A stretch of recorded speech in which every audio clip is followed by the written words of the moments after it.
বিটিচিৰ আমাৰ 29 নং শুক্লা চেৰফাং সমষ্টিত বিজেপি দলৰ পৰা EM ডাঙৰীয়া আছে, কাম নাই, অকৰ্মণ্য মানুহ। অসমত চৰকাৰ আছে, দিল্লীত চৰকাৰ আছে, তাৰপিছত শুক্লা চেৰফাঙৰ উন্নতিৰ কোনো কাম নাই। যোৱা 5 বছৰ ধৰি ৰাইজ বঞ্চিত হৈছে।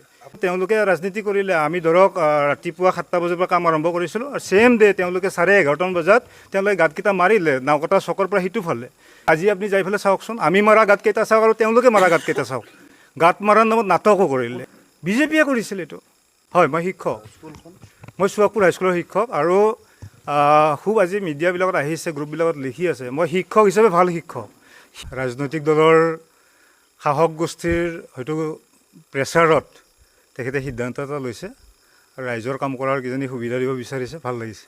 শিক্ষকৰ যিটো বৃত্তি, সেই বৃত্তিটোক মই খুব সন্মান কৰোঁ, আৰু মোৰ এইম ইন লাইফে আছিল শিক্ষক। মই বুজি পোৱা নাই, যেনে কৰণ চেত্ৰী ডাঙৰীয়া, আপোনালোক সকলোৰে চিনাকি। কৰণ চেত্ৰী চুৱাকপুৰ MB স্কুলৰ টিচাৰ, মই চুৱাকপুৰ হাইস্কুলৰ টিচাৰ। কৰণ চেত্ৰী চুৱাকপুৰ MB স্কুলৰ টিচাৰ হৈ আজি চাওক, যিটো আপোনাৰ এটেণ্ডেঞ্চ দিয়ে, ক'তো নাই। আজি 2 বছৰ ধৰি তেওঁ স্কুলত নাই। তেওঁ তামোলপুৰ জিলা বিজেপিৰ সাধাৰণ সম্পাদক আছিল। আমি দিগন্ত কুমাৰ বেজবৰুৱা, আমাতকৈ 2 বছৰ ছিনিয়ৰ, কিন্তু সৰু কালৰ পৰাই আমি তেখেতক লগ পাইছোঁ। আৰু সৰু কালৰ পৰাই তেখেত এজন খুব মেধাৱী ছাত্ৰ আছিল, আৰু অঞ্চলৰ কাৰণে খুব অঞ্চলবাসীয়ে গৌৰৱ কৰে যে তেনেকুৱা একজন ব্যক্তিৰ আমাৰ অঞ্চলৰ প্ৰয়োজন আছে। প্ৰায় সকলো দল সংগঠনৰ লগত ভাল এটা যোগাযোগ ৰাখি তেওঁ সুন্দৰভাৱে চলি আছিল। আৰু তেওঁ ৰাজনীতি বিজ্ঞানৰ এজন ছাত্ৰ হিচাপে অলপ ৰাজনীতিত নিচা আছে যদিও আমি জানো শিক্ষকতা বৃত্তিটো খুব আদৰেৰে তেওঁ পালন কৰিছিল। মই তেখেতৰ লগত ঘূৰিলেও ছাত্ৰ ছাত্ৰীসকলে যি সন্মান আকাৰে তেখেতক মাতে তাতে বুজি পায়। বিহু অনুষ্ঠানবিলাকত তেখেতক প্ৰায় মাতে, আৰু ছাত্ৰ ছাত্ৰীসকলে যি সন্মান আকাৰে মাত দিয়ে, আচলতে ভাবোঁ যে শিক্ষক কিমান এটা ভাল পদ।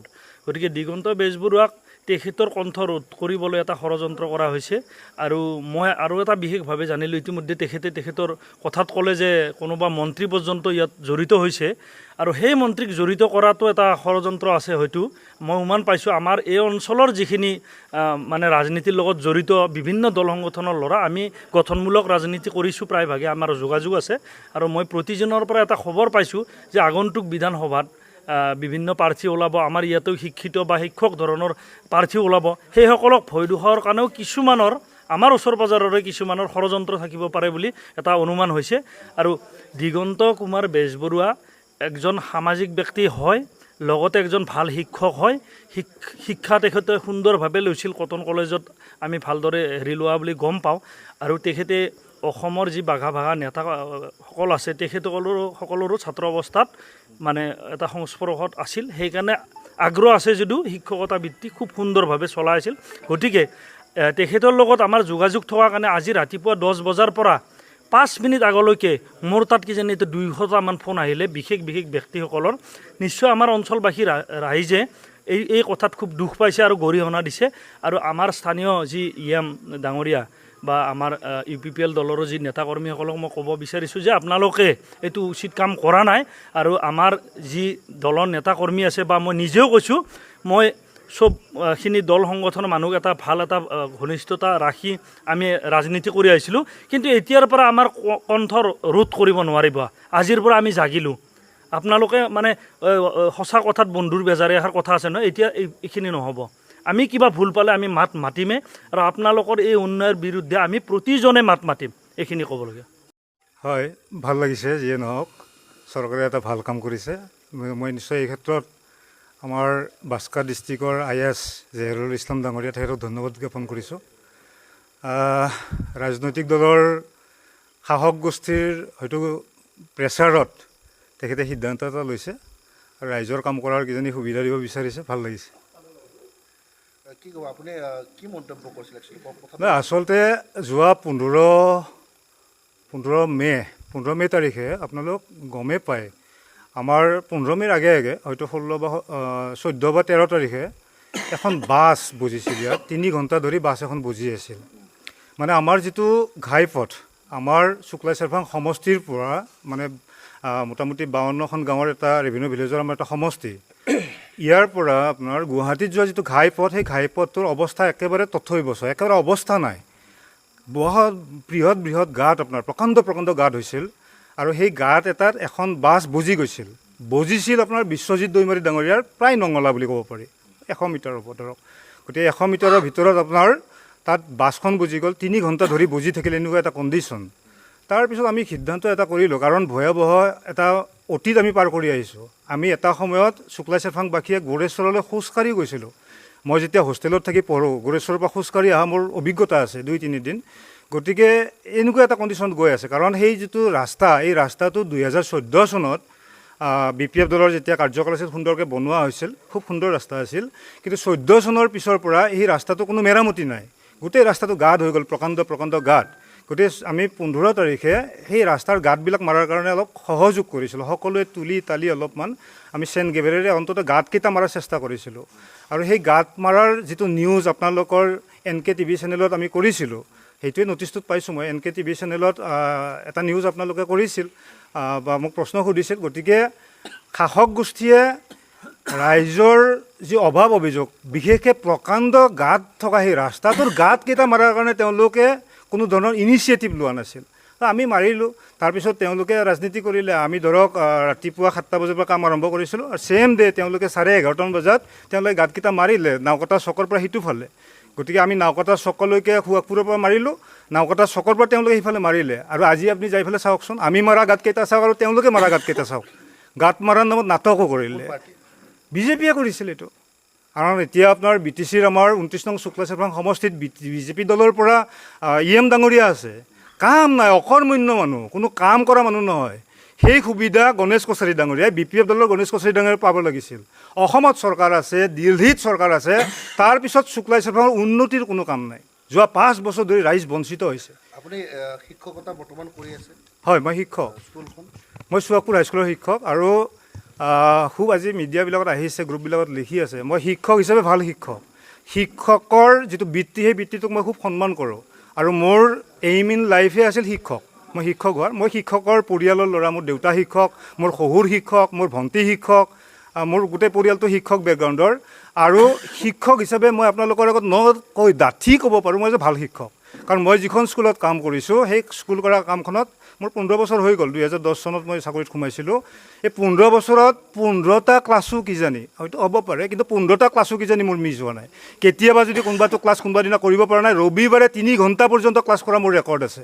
মোৰ প্ৰাক্তন ছাত্ৰবিলাকক সোধক, ছাত্ৰ ছাত্ৰীক সোধক, গম পাব কথাটো।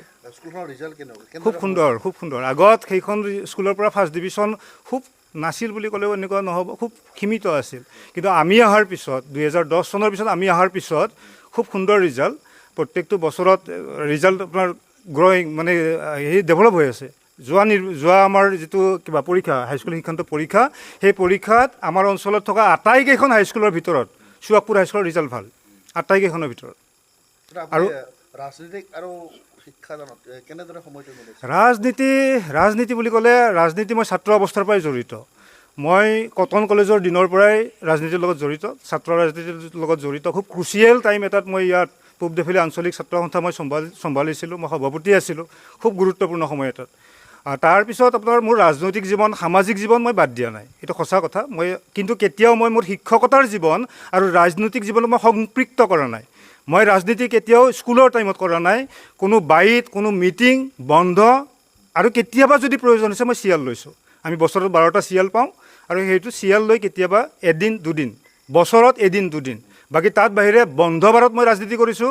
স্কুল ছুটি হোৱাৰ পিছত 4:30, 5টা বজালৈকে মই স্কুলত থাকোঁ। মোৰ ছাত্ৰক সোধক, সুৱাগপুৰ অঞ্চলৰ 7খন গাঁৱৰ ল'ৰা ছোৱালীক মই পঢ়াওঁ, তেওঁলোকক সোধক, প্ৰত্যেককে সোধক, বহুত প্ৰতিষ্ঠিত হ'ল, তেওঁলোকক সোধক, তেওঁলোকে ক'ব। মই গাঁৱত যাই হোম ভিজিটৰ পৰা আদি কৰি মোৰ স্কুলখনত আজিৰ তাৰিখত আপোনাৰ 4টা পোষ্ট ভেকেণ্ট আছে। যোৱা 4 বছৰ ধৰি বিজ্ঞানৰ শিক্ষক এজন আছে। প্ৰত্যেকটো বেটছত আমি 120জন, 119জনে পৰীক্ষা দিয়ে। এইবাৰ যিটো ক্লাছ 10ৰ যিটো বেটছ আমাৰ পৰীক্ষা দিলে 102জন আছিলে, অলপ কম আছিলে।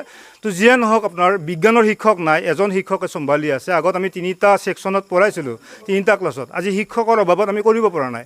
একাডেমিক ইনচাৰ্জ মই, তো যেনেকৈ নহওক এটা ক্লাছো মিছ কৰা আমাৰ ৰেকৰ্ড নাই।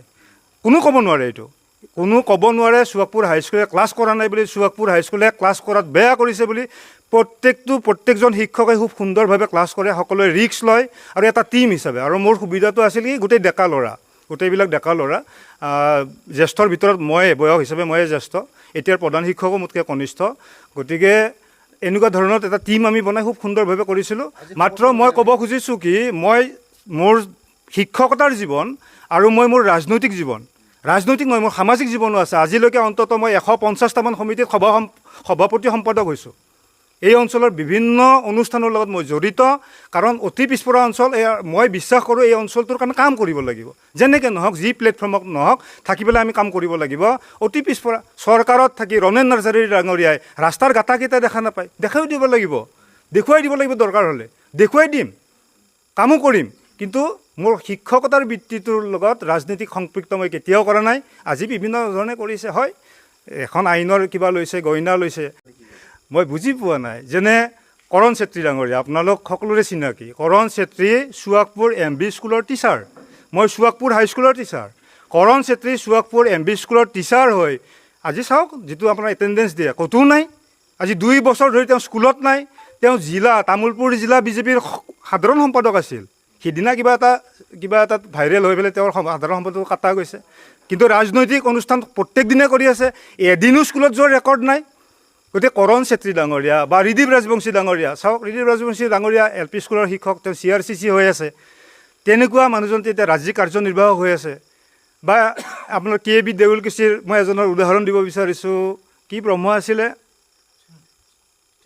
দেৱজিৎ ব্ৰহ্ম স্কুলত যায়নে নাযায় বা প্ৰতিদিনে পবিত্ৰ আমাৰ বৰৰ লগত ঘূৰি থকাই দেখা পাওঁ।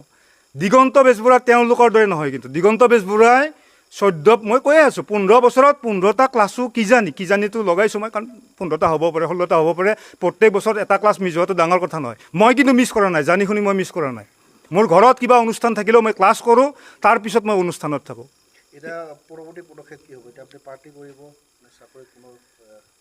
চাওঁচোন সময়ে কোনফালে নিয়ে। গতিকে এতিয়া কথাটো হ'ল কি, চাকৰি কৰিলেও কিন্তু মোৰ মুখ বন্ধ কৰিব নোৱাৰে। মই জানো, মই ৰাজনীতি বিজ্ঞানৰ ছাত্ৰ, মোৰ বাক স্বাধীনতা আছে, মই সমালোচনা কৰি যাম। আৰু অঞ্চলটোৰ উন্নয়নৰ স্বাৰ্থত যাকে সমালোচনা কৰিব লাগে, যি কৰিলে অঞ্চলৰ উন্নয়ন হয়, সেইটো কৰি যাম।